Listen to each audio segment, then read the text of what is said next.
সম্মানিত ভিউয়ার্স, আসসালামু আলাইকুম। আশা করি ভালো আছেন, আমিও ভালো আছি। আজকে আমি মাত্র ২টি বিজনেস আইডিয়া দেব, যে ২টি বিজনেস আপনারা অল্প পুঁজি দিয়ে শুরু করতে পারেন এবং কি হোলসেল বিজনেস স্টার্ট করতে পারবেন মাত্র অল্প পুঁজি দিয়ে। ভিউয়ার্স, আপনি ১,০০,০০০ টাকা থেকে শুরু করে এর উপরে যতটুকু ইনভেস্ট করেন, কারণ যত বেশি ইনভেস্ট করবেন তত বেশি লাভ পাবেন। তবে সর্বনিম্ন ১,০০,০০০ টাকা ইনভেস্ট করে আপনি সুপার ডুপার বিজনেস স্টার্ট করতে পারেন, তবু কি আবার হোলসেল বিজনেস। কীভাবে এবং কী প্রোডাক্ট নিয়ে ব্যবসা করলে আপনি দ্রুত গ্রো করবেন, বিস্তারিত এই ভিডিওতে থাকছে। তাই ভিডিওটি কোনো প্রকার স্কিপ না করে সম্পূর্ণ ভিডিওটা দেখবেন। আর ভিউয়ার্স, যদি চ্যানেল নতুন হয়ে থাকেন তাহলে অবশ্যই চ্যানেলটি সাবস্ক্রাইব করে অল্প পুঁজির পরিবারের সদস্য হয়ে যাবেন। আর যদি অলরেডি সাবস্ক্রাইব করে থাকেন তাহলে আপনাকে অসংখ্য ধন্যবাদ। ভিউয়ার্স, আরেকটা কথা না বললেই নয়, প্লিজ দয়া করে একটা লাইক দেবেন এবং কমেন্টে আপনার মূল্যবান মতামতটুকু জানিয়ে দেবেন। কেননা একটা ভিডিওতে লাইক এবং কমেন্ট করলে আমি অনুপ্রেরণা পাবো আরও ভিডিও তৈরি করার জন্য। তো ভিউয়ার্স, আপনি মাত্র ১,০০,০০০ টাকা বা এর উপরে ইনভেস্ট করবেন, হোলসেল বিজনেস করবেন, তাই না? হ্যাঁ ভিউয়ার্স, তো আপনি ফার্স্ট যে ব্যবসা আইডিয়াটা বলবো সেটা হচ্ছে মেডিসিন। অর্থাৎ মাত্র ১,০০,০০০ টাকা বা এর উপরে টাকা ইনভেস্ট করে আপনি মেডিসিনের হোলসেল ব্যবসা করতে পারেন। হ্যাঁ, ওষুধের ব্যবসা আবার হোলসেল হয় কীভাবে? হ্যাঁ, আপনি দোকান দিয়েও করতে পারেন, আবার কি মার্কেটে সেলও করতে পারেন।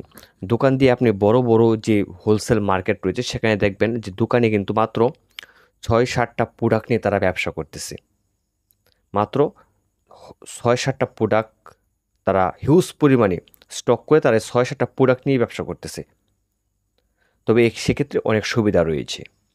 তাছাড়া আপনি কিন্তু মাত্র ৬-৭টা প্রোডাক্ট পাইকারি হোলসেল একদম যে ডিস্ট্রিবিউশন রয়েছে সেখান থেকেই আপনি এই প্রোডাক্টগুলো কিনে নিয়ে এসে আপনি নিজে হোলসেলে বিক্রি করবেন মার্কেটে।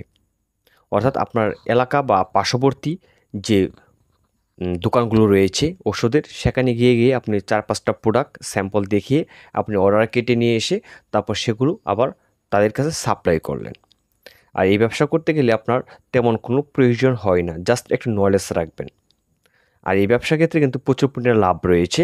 আমি এই মেডিসিনের হোলসেল বিজনেসটা আরও কয়েকটা ভিডিওতে কিন্তু আমি তুলে ধরেছি। আপনারা সেই ভিডিওগুলো দেখলে সম্পূর্ণ ধারণা পেয়ে যাবেন। ভিউয়ার্স, সেকেন্ড যে ব্যবসাটা রাখবো সেটা হচ্ছে ইলেকট্রিক ফ্যান।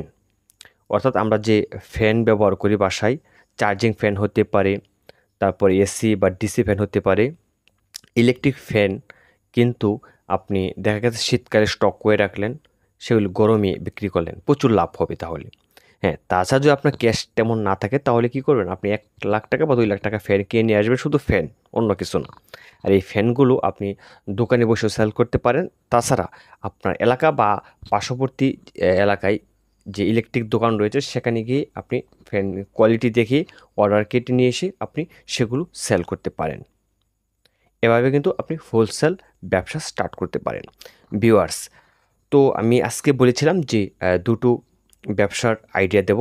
আমি আরেকটা বোনাস ব্যবসার আইডিয়া দেবো আজকে। সেই বোনাস ব্যবসার আইডিয়াটা হচ্ছে আপনি এলাচ, জিরা, দারুচিনি এই মশলা জাতীয় হোলসেল ব্যবসা করতে পারেন। আর এই হোলসেল ব্যবসা করতে গেলে আপনাকে এখানে টেকনিক খাটাতে হবে যে আপনি তো যদি এলাচ কিনেন বা জিরা কিনেন তাহলে ৫ কেজি করে কিনবেন না, তাই না? আপনি যেহেতু জেলা পর্যায় থেকে বা বিভাগীয় পর্যায় থেকে এই প্রোডাক্টগুলো কিনে নিয়ে আসবেন, সেক্ষেত্রে আপনি যে এলাচ কিনতে গেলেও তো আপনার ৫০ কেজি ৪০ কেজি কিনবেন। আপনার জিরা কিনতে গেলেও ৪০ কেজি ৫০ কেজি কিনবেন, তাই না? তো এগুলো কিনে নিয়ে এসে আপনার নিকটবর্তী যে এই মশলার দোকান রয়েছে সেখানে গিয়ে আপনি কেউ অর্ডার কেটে নিয়ে আসলেন, আবার কেউ আপনার কাছ থেকে রাখবে ৫ কেজি, কেউ রাখবে ১০ কেজি, এভাবে আপনি কি হোলসেল বিক্রি করতে পারেন। প্রচুর লাভ। আপনি যেকোনো ব্যবসা করার পূর্বে অবশ্যই আপনাকে সম্পূর্ণ হিসাব করতে হবে যে আপনি কীভাবে প্রোডাক্টটা নিয়ে আসবেন, কীভাবে সেল করবেন, কত টাকা খরচ হতে পারে, কত টাকা কিনা থাকলে কত টাকা লাভ করতে হবে, এরকম একটা পূর্বানুমান আপনার ধারণা থাকতে হবে এবং ব্যবসা সম্পর্কে একটু নলেজ থাকতে হবে। তো আসলেও শাস্ত্রে বলে যে মাঠে নামলে কৃষানির বাউ। তো আপনি যদি ব্যবসা করেন তাহলে অবশ্যই মাঠে যদি নামেন বা ব্যবসার যখন শুরু করবেন তখন সেই প্র্যাকটিক্যালি যে একটা অভিজ্ঞতা, সেই অভিজ্ঞতা দিয়ে আপনি অনেক কিছু করতে পারবেন। বাস্তব অভিজ্ঞতা ছাড়া আসলে ব্যবসা কখনোই সফলতা অর্জন হয় না। এটা আপনি সবসময় মাথায় রাখবেন। তো ভিউয়ার্স আজকের মতো আসলেও ভিডিওটা লং করব না। যে মূল যে বিষয়গুলো আলোচনা করার ছিল আমি করে দিয়েছি। এর ভিতরেও যদি আপনার যে ব্যবসাটা বললাম যে আপনার মেডিসিন হোলসেল ব্যবসা, তারপর ইলেকট্রিক ফ্যানের ব্যবসা এবং কি আপনার মসলা জাতীয় এলাচ বা আপনার জিরা মসলা জাতীয় ব্যবসাটা, এই বিষয়ে যদি কিছু জানার থাকে তো অবশ্যই কমেন্ট বক্সে জানাবেন। আমি অবশ্যই সম্ভাব্য আরেকটা ভিডিও বা আপনার কমেন্টে উত্তর দেওয়ার চেষ্টা করবো। আর আমি কেউ বলতে পারবে না যে আমি কমেন্টে উত্তর দিই না। আমি প্রতিটা কমেন্টের উত্তর দিই। অনেকেই আমার হোয়াটসঅ্যাপ নাম্বারে নক দেয়, কল দেয়। আমি সবার সাথেই কথা বলি। হ্যাঁ, একটু লেট হলেও আমি সবার সাথে কথা বলি এবং হোয়াটসঅ্যাপে আমি উত্তর দিই। আমার এই চ্যানেলের অ্যাবাউট সেকশনে আমার হোয়াটসঅ্যাপ নাম্বার দেওয়া রয়েছে। চাইলে অবশ্যই আপনি সেই হোয়াটসঅ্যাপে আমার সাথে যোগাযোগ করতে পারেন। তো ভিউয়ার্স অবশ্যই ভালো থাকবেন। পরিশেষে সকলের শুভকামনা এবং সুস্বাস্থ্য কামনা করছি। ভালো থাকবেন, সুস্থ থাকবেন। খোদা হাফেজ।